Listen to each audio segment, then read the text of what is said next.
shrimp trawlers go down Taylor's Creek and love seeing the blessing of the fleet, that huge crowd of boats coming to and from Harker's Island and Morehead City. And I'm very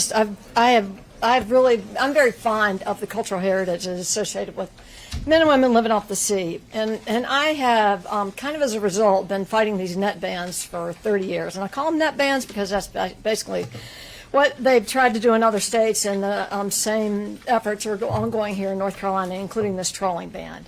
So my background, which I think gives me some perspective, is I sat on the Duke and the Carolina Marine Sciences boards, talked a lot to the scientists there who had input and interest in this issue, and always convinced me that a ban was not necessary in North Carolina because of the way we manage fish. I also sat on the Coastal Resources Commission for many years and the Marine Fisheries Commission's Water Quality and Habitat Committee when we finally started thinking about environmental aspects of the fisheries and making it sustainable.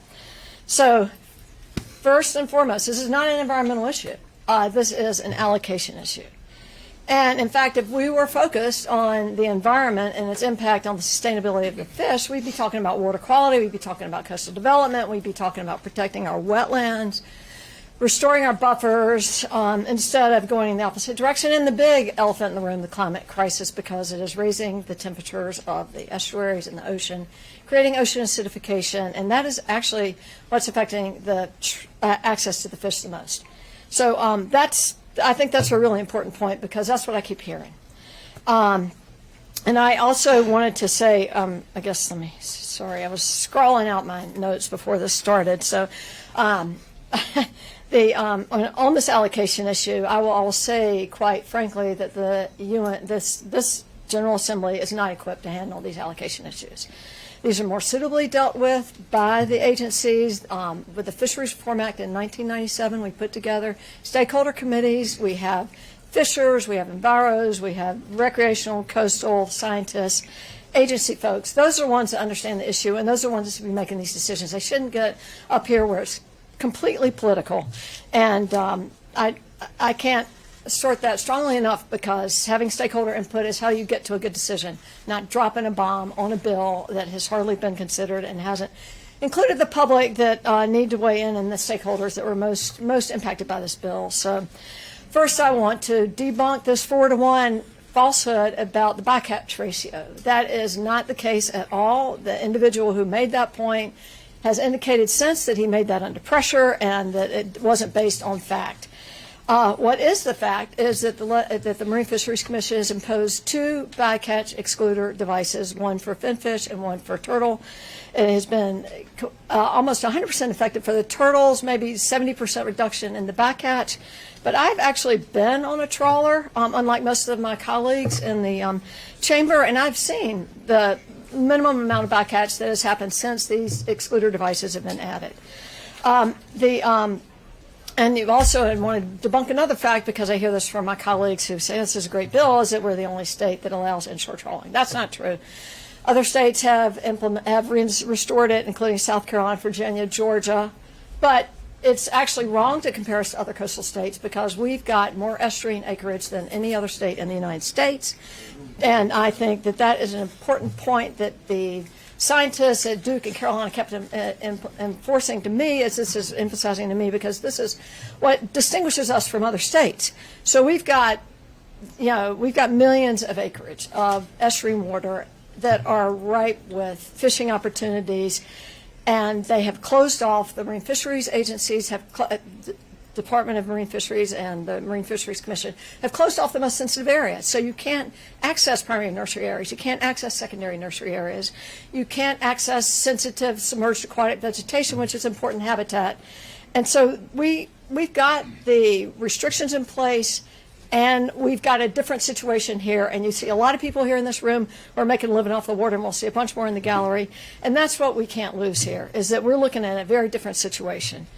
So, and also it's important to point out that the fleet's been drastically reduced. Since these restrictions have been put in place, we've gone down 85%, 24,000 trips to 3,600, 1,285 shrimp boats to 294 in the most recent accounting, and that's a significant decrease. So I feel obviously quite passionately about this. I'm probably as stressed as everyone in this room about what this means to them. So I just urge all of you listening to vote no on this bad bill. Thank you.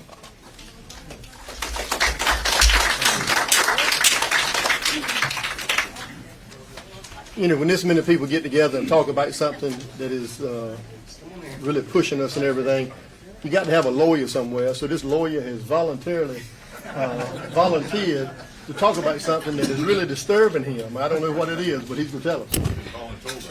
Nobody likes a lawyer till you need one. Now, my name is Ted Davis, Jr. I represent House District 20, which is in New Hanover County. Without getting to the merits of either bill, I'm here because I am very upset about what happened to these two bills. Both of them passed the House. They went into the Senate without showing Representative Eiler the courtesy or the respect of letting him know what they were going to do, or myself, or Representative Goodwin, or Representative Kidwell when it came to House Bill 441. And that's not right. They should have come to us. They should have told us what they wanted to do. They wanted to see if we were okay with it. And if we were, we could have moved on together, but they didn't. And I can't hold to that. So that's why I'm here to show my support with Representative Eiler. Thank you. Thank you. We got somebody to talk about science in the process. Ms. Dee Lupton, former Deputy Director, Division of Marine Fisheries. She's retired, but she's willing to work. First, I want to thank everybody for inviting me today. I am Dee Lupton. I'm a lifelong resident of Pamlico County. I'm a marine biologist, and I did retire from the Division of Marine Fisheries. I do not represent them today. I'm not a member of either side, any advocacy group at all, but I am concerned about what I've seen and the comments I've heard about the data and the process. So first, I am going to probably read my statements more. I am opposed to the amendment of House Bill 442. I do not support the elimination of inshore trawls. My objection is based on data, science, and process. In our country, there's an effort to reduce these types of additional regulations on the commercial fishing industry. The bill is an overregulation to the point of an elimination of an already heavily regulated industry that goes directly against a national effort. North Carolina shrimp fishery is one of the top commercial fisheries in North Carolina annually. The number of boats that participate and the number of trips these boats take actually have decreased over time. There's not that many boats out there. In 2002, there was 4.7 million pounds of shrimp. That's about $10 million in ex-vessel price. That's not the added value. It's below wholesale, actually, that the fishermen get from these shrimp. That was from 280 vessels that took 2,785 trips. Just 10 years ago, there was 416 vessels that took over 6,000 trips. So that shows a decrease in this industry that's already taken. Recreationally, there's been a lot of talk about, well, you know, our fisheries are in a state that they can't, there's not enough fish and the anglers are leaving the state. That is not true. North Carolina and Florida and North Carolina, I'll put it in the right order, rank first and second in total estimated fish caught recreationally and trips taken in 2022. This is directly from NOAA Fisheries data. Together, marine and recreational anglers in Florida and North Carolina caught almost more fish in total than the rest of the country combined. So our fisheries are vibrant, even with the regulations that are out there. I want to speak on the process, some of the data, the science, and the process. First, we can't be compared to other states. We're often compared to South Carolina and Virginia and other states along the South, especially Southeast and Gulf. But we have the 1997 Fisheries Reform Act. The state does. It requires the adoption of fishery management plans. Those plans are for all commercially and recreationally significant fisheries. This is the law. So the state has to manage these fisheries. There's not a choice. That's already the law on the books. And in those plans, it includes conservation and management measures that will provide the greatest overall benefit to the state, particularly with the respect of food production, recreational opportunities, and protection of marine ecosystems. And these fish still have to be managed at a sustainable level. So the laws already protect these fish. Fishery management plans are already written to protect these fish. These other states don't have this type of law that requires this type of management to deter. They don't. Some of them may not even know the true status of their fish, and that's their state. That's fine for them. So you can't compare us to them because it's just a different system on how we manage. So, you know, at times our fish are assigned a stock status, and that stock status may be different in another state, or that other state doesn't even have a stock status. So that's what's different. The data and science the data and science are in the fishery management plans, and that is what shapes the fishery management plans. And a wholesale shrimp trawl for inshore fishing has not been an adopted management. There's been 6 FMPs made, FMPs, amendments, revisions. There have been regulations in those FMPs that have restricted the shrimp, but a total ban, you know, inshore has not been made. The vast majority of North Carolina's inside waters are closed to trawling to reduce and protect juvenile and fish and crabs, to protect oyster reefs, nursery areas, submerged aquatic habitat, vegetation, and other critical habitat. So all that is taken into these management plans. So they are not out there dredging up SAV that juvenile fish are in. I do want to also address the 4-to-1 ratio, as Representative Harrison said. That is out there, and it continues to be out there. But those types of ratios cannot be broadly applied to North Carolina inshore fisheries because they don't consider geographical seasonality or North Carolina's current specific management requirements. And they also come from studies from the 1990s and 2000s. And some of them include for areas outside of North Carolina, or includes the entire southeast and Gulf Coast. And these were stated in the 2015 shrimp management plan that these ratios could actually overestimate bycatch. So, but they continue to be out there. North Carolina's been leading the way to require bycatch reduction in shrimp trawls. In 1992, North Carolina was the first state on the East Coast to require bycatch reduction devices. These are birds in shrimp trawls. Also, turtle excluder devices are required. In 2015, the Marine Fisheries Commission asked for the further reduction of shrimp trawl bycatch by another 40%. So you got a TED in a shrimp trawl and a bycatch reduction device, and then they want more. So that first device reduces it by 30%. Then they want to add another 40%. So the research was done. It was determined that yes, another bycatch reduction device in these trawls can further reduce bycatch, and that was adopted in the plan. So right now, vessels have turtle excluder devices and 2 biological bycatch reduction devices. So North Carolina is the only fisheries agency, state or federal, that requires this much bycatch reduction in shrimp trawls. Last year, the Marine Fisheries Commission actually adopted another plan. This is after I retired, so I don't know a lot about it, and it was supposed to focus on critical habitat and this particular submerged aquatic vegetation. And it was adopted last year, so more protection is out there. I will say I am a lifelong resident of Pamlico County too. If this ban goes through, it will have an impact on North Carolina's economy and Pamlico County's economy. Consumers won't have access to local shrimp. This will destroy livelihoods. I've heard things about, well, you can recoup those losses. Well, at least in Pamlico County, we don't have the infrastructure to recoup these losses. We are a very rural county.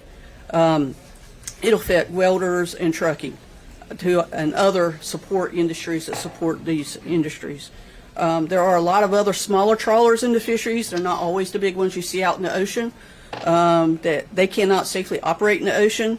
If this passed, small trawlers such as those in Pamlico County will have to steam hours to the inlet. They'll have to either steam 55 miles this way or 42 miles this way to even get to the inlet. That costs money. That will get into their profit margin. So in conclusion, I would just say inside trawling and other commercial and recreational fishing can sustainably exist together. Fisheries management is complex, and the influences on stock health, size, and availability are not singular, and they need to be evaluated and managed through the prescribed process outlined in the 1997 Fisheries Reform Act by the agencies or commissions that were charged with that. There is no evidence that a wholesale ban on inshore trawling will improve fish stocks. Thank you. And I think next, you got it. So we won't get mixed up. We're going right down the line. Want somebody from the industry to step up and say something. I think he knows who he is. Glenn Skinner. Thank you. All right, I'm Glenn Skinner. I'm a commercial fisherman myself, but also currently I'm the executive director of North Carolina Fisheries Association. You heard a lot kind of disputing the misinformation today. There's a lot of it out there, and that's why something like this deserves a deliberate process and good, cool heads, time for people to talk, educate each other. And as you heard Representative Eiler and others mention, they got no warning. Well, our industry got no warning. This is a calculated attack in our mind. We've been fighting this battle for years.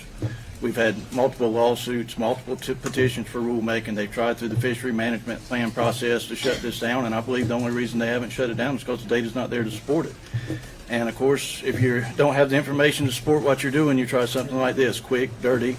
Don't give people time to defend their livelihoods. And in my opinion, that's just what happened. And I can talk about the value of the shrimp fishery, the value of food production. We all know that. As citizens of this state, everybody should be alarmed at what happened to us last week. And I can tell you the House should not get into that. The Senate gave us 2 days to defend our livelihood from the time we saw it until they passed it. And no citizen in a democratic society should have to face that. So I think that's one of the key points that we need to drive home here. Legislation should be based on a need, not greed. And this one is not based on a need. If it was, they would have been able to defend it, and they would have walked it through the process from the beginning of the session like every other bill has. So I'd really like y'all to remember we deserve better. We deserve a process. We deserve to be able to defend ourselves and educate people.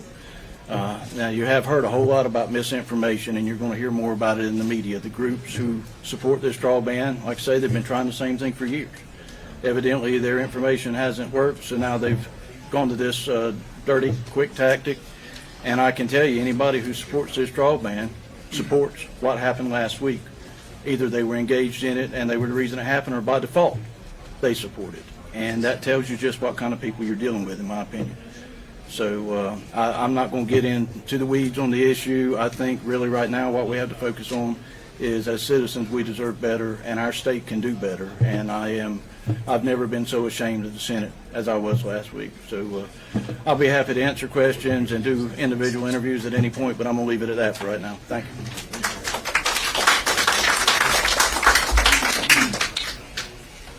Next, coming up to talk for the waterman, Captain Majette. Is he here? He's not here, okay. Yeah. Well, I put John Millett in his place, Captain John Millett. If y'all don't know who this guy is, he's going to have to explain it to you. Very serious man, especially when it comes to fishing. How y'all doing? My name is John Millett. I'm owner of Southern Breeze Seafood in Jacksonville, North Carolina. I am a lifelong commercial fisherman and also recreational fisherman as a charter boat captain. I promised myself when I came up here today, I would not speak on emotion. I would just do facts, and that's what I'm going to do my best to stick to. My grandmother used to tell me that the road to hell was paved with good intentions, and that's exactly what this bill is. It started with good intentions, where finally you had recreational fishermen, commercial fishermen alike agreeing on one common goal. And of course, at the last minute, someone had to come in and screw it up. And they had to throw in this amendment at the last minute that threw everything in shambles and crushed it all, and that's why we're here today. The amendment that was added for the shrimp trawl ban is baseless, full of lies, false information, and will cripple a historic industry in North Carolina.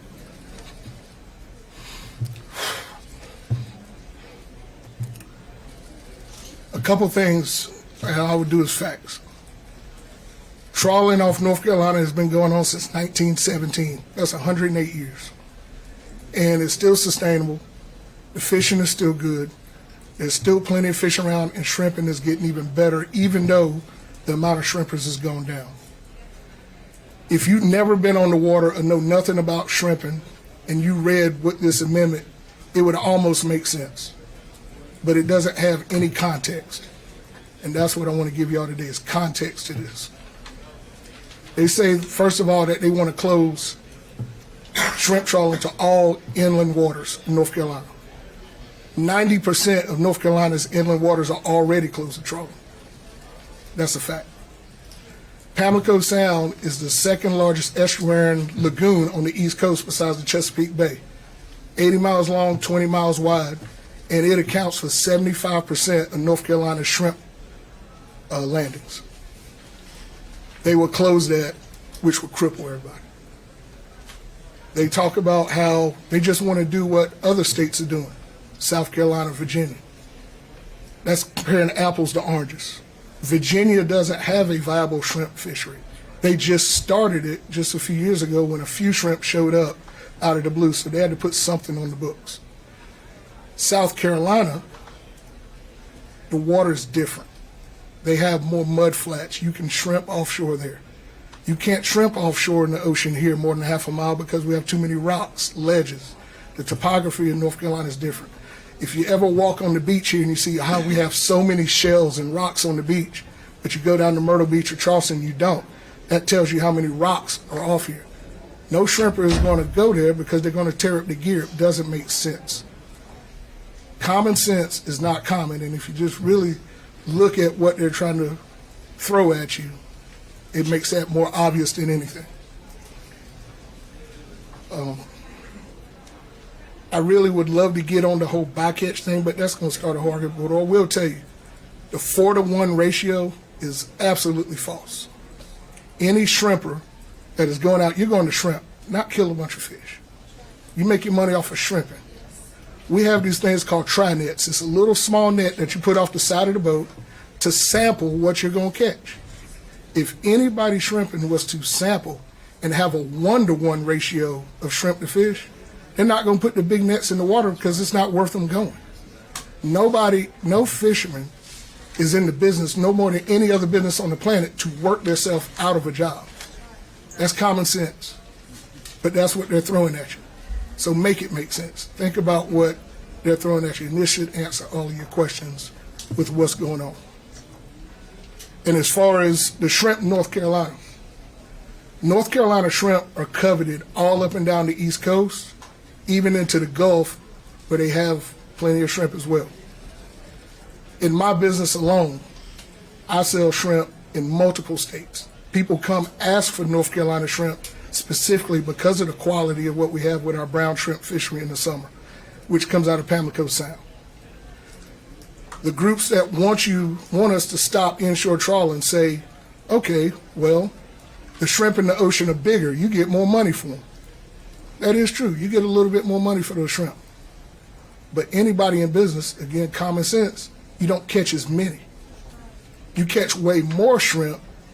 More shrimp are landed in Pamlico Sound probably anywhere from 8 to 10 times the amount that's landed in the ocean, for only maybe on average about a 75-cent per pound difference.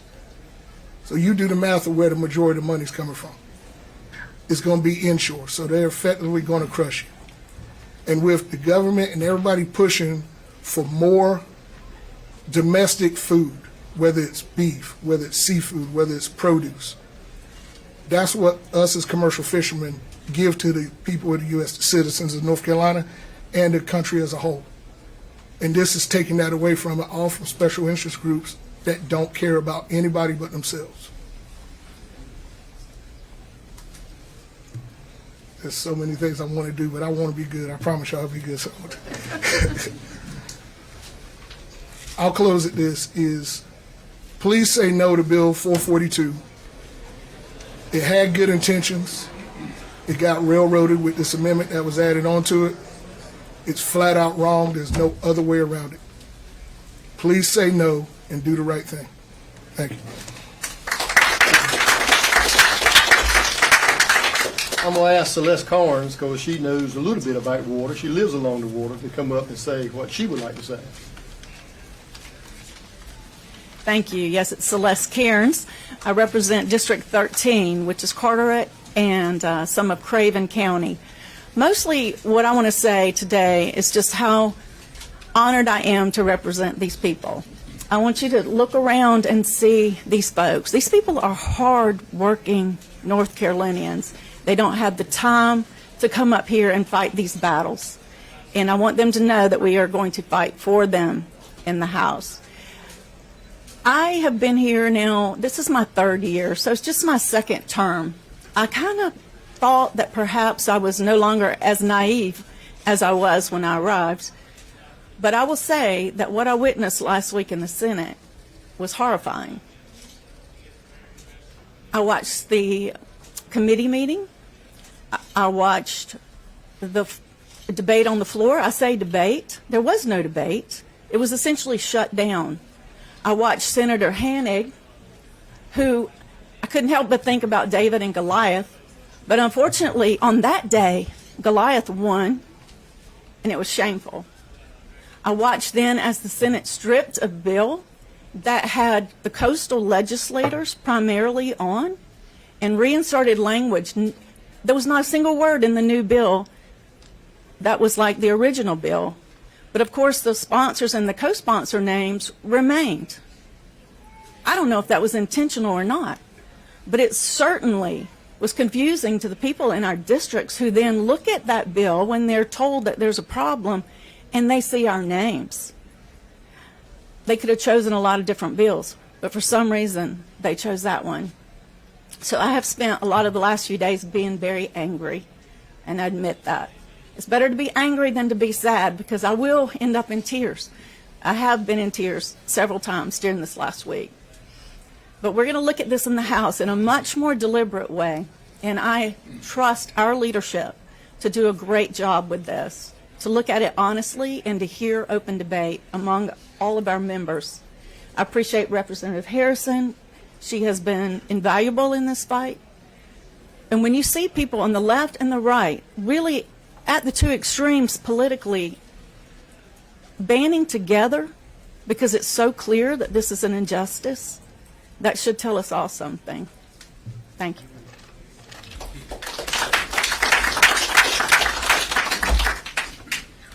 Now, the next one is a retired sheriff. He had to run away from where he lived and come up here and hide. So he's been here just as long as I have. Carson Smith. Thank you, Representative. Thank y'all. I am Carson Smith. I represent District 16's All-Pender down at Topsail, and I've got the southern part of Onslow, which is Sneads Ferry. So you can imagine it's a topic in my area. I come from a line, actually several generations of commercial fishermen. I did end up in law enforcement, so I kind of broke the line, but I grew up in it. It might be when I made my mind to get out of it. I don't know, it might be too hard for me. But let me just say this. If this gets to the fore, and I sincerely hope it does not, I hope that through leadership and working with other members that we just don't even bring this to the fore. It's so bad. But if it gets to the fore, it's not a vote to concur with the House bill the Senate made worse. It's a vote to completely shut down an industry in North Carolina. And I hear arguments that that's not the case, but it is. You've heard that. The captain told you what it is. Most of the inside area is already closed. And the part that's not closed, the sandy bottom, you've got the bycatch reduction that you do it. The industry has worked, sometimes had disagreement with, but the industry has worked with the Marine Fisheries Commission in this state to do everything we could to keep this industry going. It is not an exaggeration to say, and there's not, I don't know of any other time I've been up here that I took a vote that would completely close an entire industry down. And that's what this would do. You can't, Captain told you, you can't go a half a mile off. I know the southern coast, I don't know the northern coast quite as well, but you go a half a mile off Topsail Beach and you're in rock. Nobody's going to put their gear through rock. So it was kind of crafted to be, hey, we're not completely shutting it down. They can still go here, they can still go there. No, this entirely shuts it down. I know it's a little warm in here. I know there's a couple more want to speak, but thank you for being here. Thank y'all for being here too, because it makes a difference. And I appreciate the folks of the state kind of understanding that I was a recreational fisherman too. You said it, commercial and recreational. If I believed that doing this, we have to do this to save one, that'd be one thing. But we don't. If we don't do anything, commercial will fish, recreational fish. If we do this, just a recreational fish. So we got to stop it. Thank you, Representative Gould.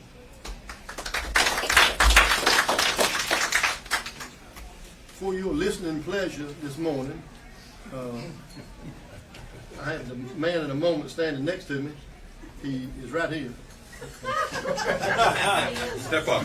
I am standing. This is Bobby Hannock from the Senate. I know that may sound strange that we got a senator in here talking like that, but he's not my senator. He's one of my best friends. Thank you, Representative Goodwin. And first, I want to thank all the people that are here, that are standing out there. Those people right there are what's making today happen. What I'm going to talk about is a little bit of the political process and how disgusting it was. I was on my way to Raleigh on Monday afternoon. I had a couple things to take care of, and I got a text message with a crazy amendment on it, out of left field. This amendment wasn't discussed with our caucus. This amendment was a calculated, precision move by a couple of leadership in the North Carolina Senate. As soon as I found out about this, I started an all action. Everybody get up here, we got to stop this. And in a matter of hours, there were people in this building fighting the good fight, and we've been fighting the good fight ever since. When I came to committee, prepared to talk about this issue, I was completely shut down. I was completely shut down by my own party and by my own leadership. A couple things you need to ask yourself. Why the rush? Well, I'm going to give you all a couple reasons why the rush. In 2022, we commissioned a study with the North Carolina Collaboratory, and that study was a comprehensive study of our entire fishery in the state of North Carolina. Well, that study's complete, and they're bringing those results to the General Assembly in a matter of days. Why do you think the rush is to get out ahead of that study being produced? The reason for that is they know what's in that study, and they know the condition of our fisheries, and they know the false narrative they've been pushing for decades. The CCA and the Wildlife Federation have been pushing against the state of North Carolina. They've been pushing it for decades. They know the truth's going to come out. So their objective is to get this done before that comes out. No other way to put it. It's underhanded. It's backroom, sleazy politics at its absolute worst. Last week, I was ashamed to be a member of the North Carolina General Assembly. I've never thought in any of my days, as many members have stated to me, past members, people that haven't been here for years have contacted me and said they could not believe that something like this was happening in the great state of North Carolina. This is not the entire North Carolina Senate. This is a couple people in the Senate that are pushing an agenda pushed by money, influence, whatever you want to call it. I wasn't elected for those folks. I was elected for you folks and all those folks out there.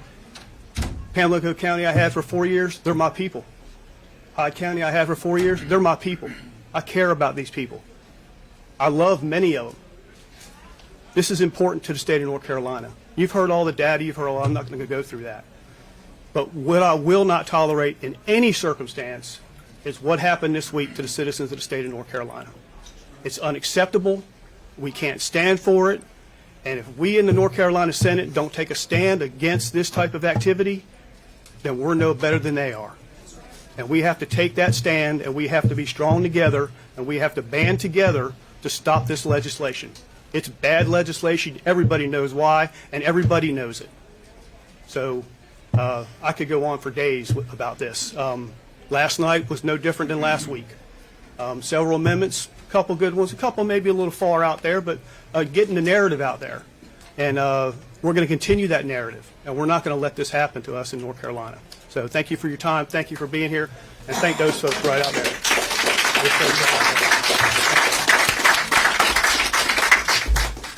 All right, stay with me. We got two more. Representative Phil Shepherd.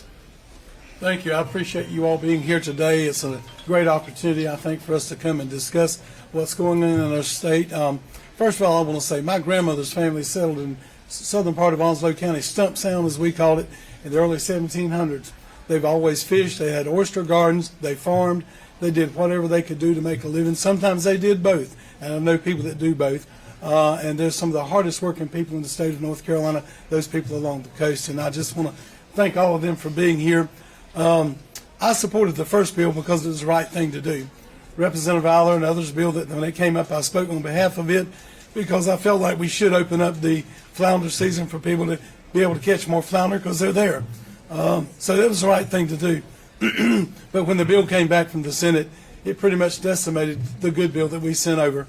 There's no way I can support the bill as it is because it's not the right thing to do. The statistics don't prove what they're trying to say to us. It's amazing to me that we're here at the last part of the session and we probably don't have a budget that we can agree on yet, but we can pull something out of the air and put a bill together that will disseminate the fishermen and the shrimpers along the coast. So it's not the right thing to do now. So I will not support it as it is. And once again, I thank all of you for being here. I thank all of you hardworking people that took time off today to come to Raleigh and to share with us. And I appreciate all that you do. This will not only affect them, it will also affect your restaurants that you go in to eat.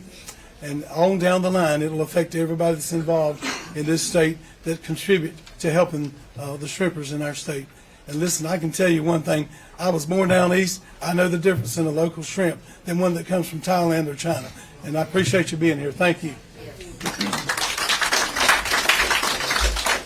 This great big man wants to talk one more time. Great big man over here might want to talk too. He's going to talk last. All right. Just two or three things is kind of icing on the cake, I guess. And I want to thank the people out there again.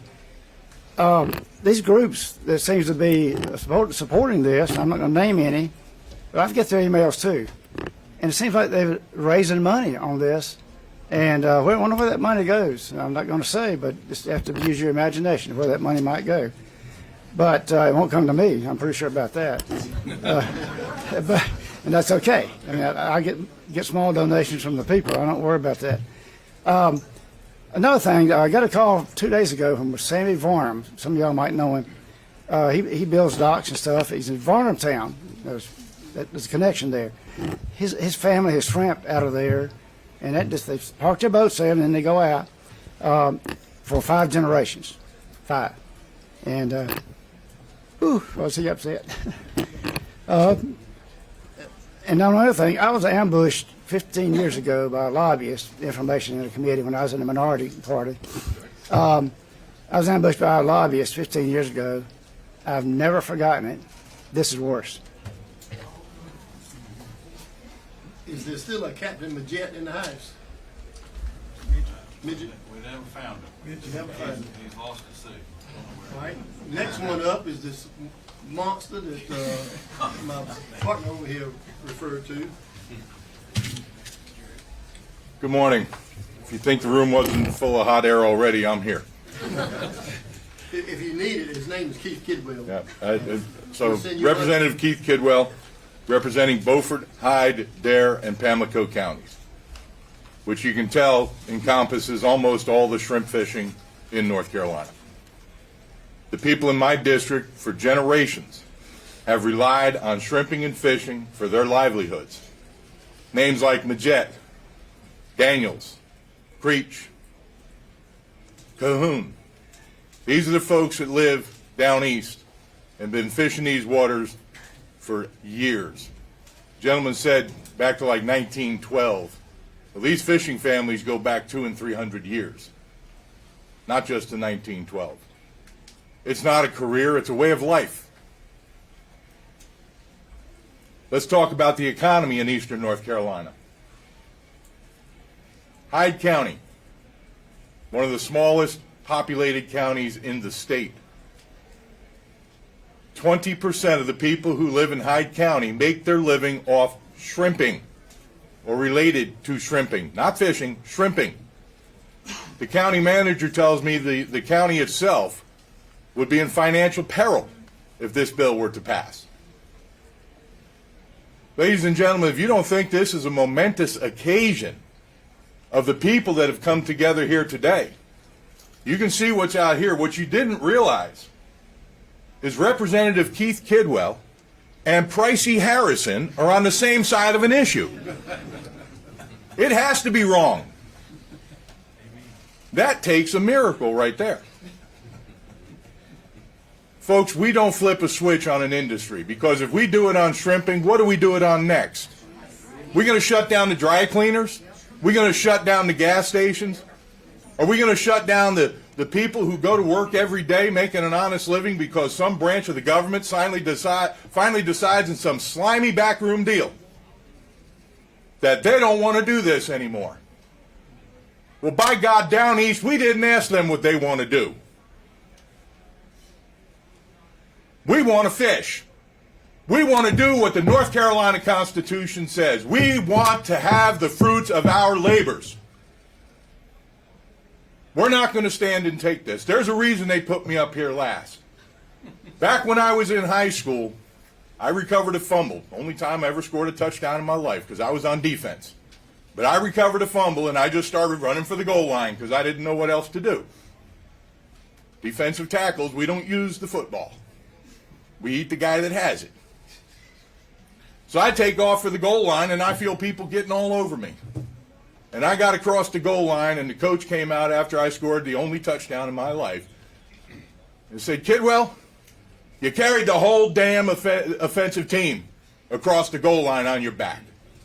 Ladies and gentlemen, that's what I'm going to do today.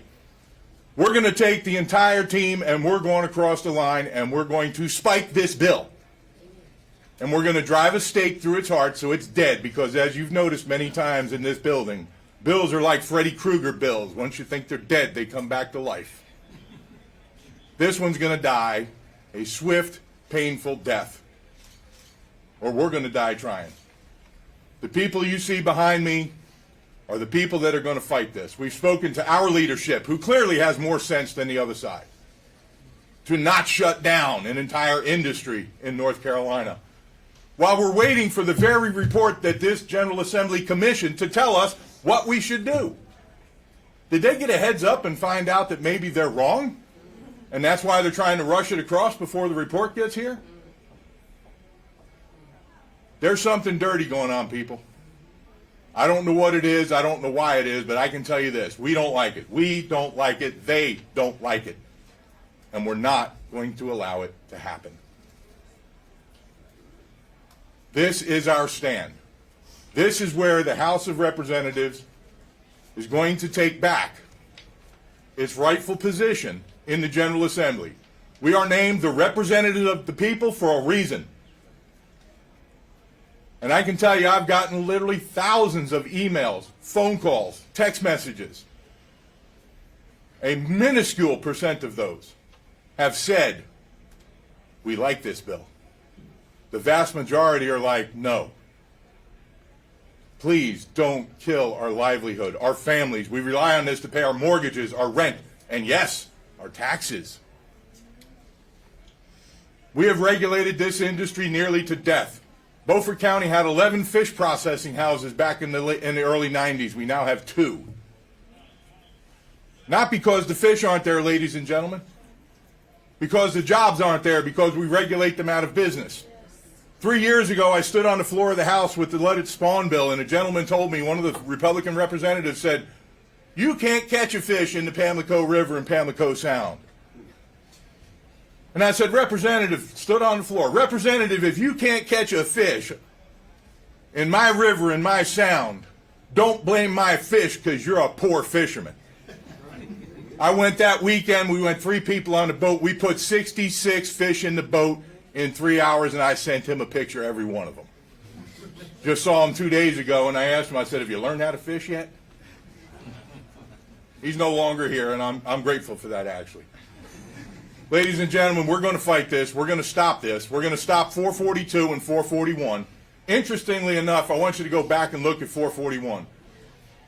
All of the primary sponsors on 441 have removed themselves from the bill. I'm not sure that bill can actually now move forward without a primary sponsor. I believe it's going to have to be killed, or they're going to have to find somebody in the House to be the primary on that. And I'm going to beg everybody in this General Assembly, all of my friends in the House and my enemies, don't sponsor a bill that's going to kill an industry that supports the East Coast of North Carolina and mainly my district. I'm not going to let it happen. I appreciate you all coming out here today. I appreciate the support of my fellow members.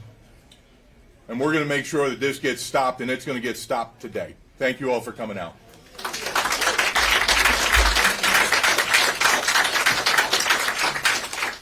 I'm sweating. I want to leave. I know y'all are. So thank you for being here. Maybe keep Representative Kidwell if you just want.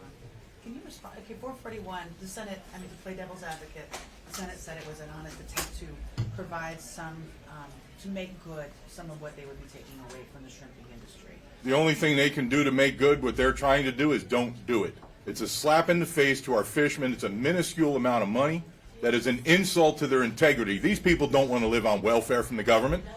They want to work. Let them work. Bring them out the woodwork now. On that issue, I've been told by good authority, if it's even close, that might be worth $20,000 a year. And then at the end of the 4 years, or whatever, I think it's 4 years, what then? They hope the industry's all gone. So it doesn't say in the bill. And that 441 doesn't even take effect, and that's 442 passes, if you read at the bottom of each section. So it's very cleverly done, but it's gone as far as I'm concerned. Thank y'all for coming. We appreciate it. We're sorry for this hot room.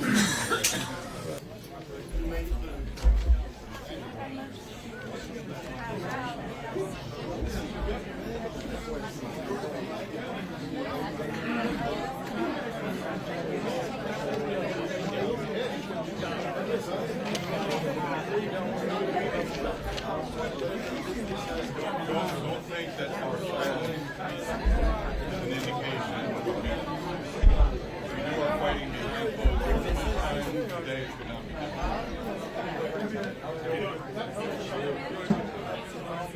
And I have argued that process over